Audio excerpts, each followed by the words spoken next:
মার্কিন president Donald ট্রাম্পের সঙ্গে বৈঠক করতে ইতোমধ্যে যুক্তরাষ্ট্র পৌঁছেছেন ইসরায়েলের প্রধানমন্ত্রী বেঞ্জিয়ামিন নেতানিয়াহু।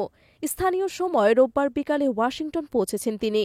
মধ্যপ্রাচ্যে ভূরাজনৈতিক পরিবর্তন ও আঞ্চলিক নিয়ন্ত্রণ নিয়ে মঙ্গলবার সন্ধ্যায় গুরুত্বপূর্ণ বৈঠকে বসতে যাচ্ছেন এই দুই নেতা।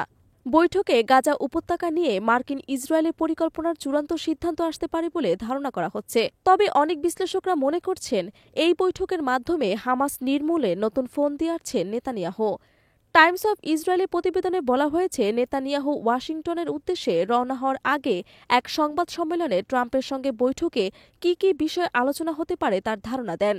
তিনি বলেছেন, গাজা উপত্যকায় ফিলিস্তিনি স্বাধীনতাকামী সংগঠন হামাসের শাসনের অবসান এবং ইসরায়েলের নিরাপত্তা নিশ্চিত করা এখন প্রধান লক্ষ্য।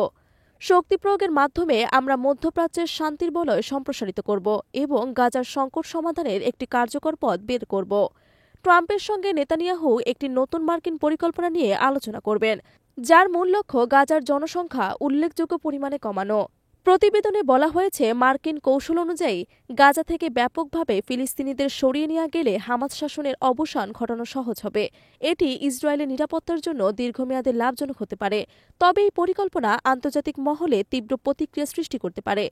বিশেষ করে মানবাধিকার সংগঠনগুলো একে দমনপীড়ন এবং জোরপূর্বক স্থানান্তরের কৌশল হিসেবে দেখছে।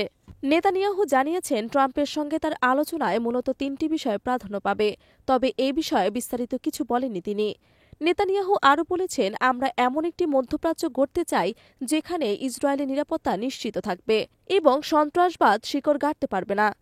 তিনি জানিয়েছেন, শক্তির মাধ্যমে আমরা শান্তি প্রতিষ্ঠা করব। গাজার সন্ত্রাসীর বিরুদ্ধে লড়াই আমাদের নৈতিক কর্তব্য। বিশ্লেষকরা বলছেন, ট্রাম্প নেতানিয়াহুর বৈঠকের পর গাজার সামরিক অভিযানের মাত্রা আরও তীব্র হতে পারে। ইসরায়েল যুক্তরাষ্ট্রের এই নতুন পরিকল্পনা আরব বিশ্বে তীব্র প্রতিক্রিয়া সৃষ্টি করতে পারে। বিশেষ করে সৌদি আরব ও কাতার যদি ফিলিস্তিনের পক্ষে কঠোর অবস্থান নেয়, তবে এই পরিকল্পনা বাস্তবায়ন সহজ হবে না। তবে নেতানিয়াহু আশাবাদী, আরব দেশগুলোর সঙ্গে সুসম্পর্ক বজায় রেখে এবং শক্তি প্রয়োগের মাধ্যমে আমরা মধ্যপ্রাচ্যের ভবিষ্যৎ নতুনভাবে করতে পারব। প্রসঙ্গত, নেতানিয়াহু ও ট্রাম্পের বৈঠক শুধু একটি কূটনৈতিক আলোচনা নয়, বরং এটি গাজার ভবিষ্যতের উপর সরাসরি প্রভাব ফেলতে পারে।